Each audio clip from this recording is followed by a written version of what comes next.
In my culture, if a young man, a young lady has a date, you go with blue. Indigo blue is the color you have to wear. You dress, and from far people see you coming. It may have been the blue that helped him stand out. Architect Francis Kéré was chosen for this year's Serpentine pavilion. With up to 250,000 guests, it's one of the world's most visited architecture exhibitions. And for architects, it's an honour to be chosen.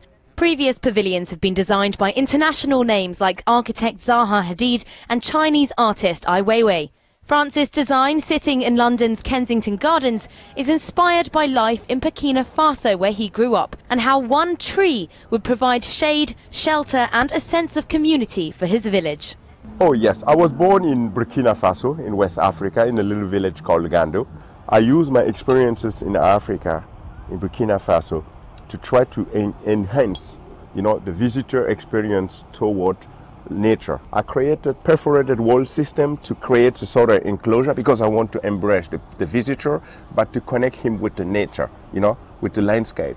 It's amazing, but my dear father must have been a visionary, but no one knew it. He sent me to school, and everyone was in the village complaining. They were saying how stupid he is to send his only son to school instead of let him work on the field.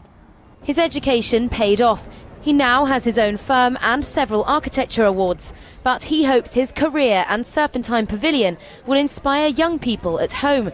He says when he left Burkina Faso, there were less than 10 architects in the country.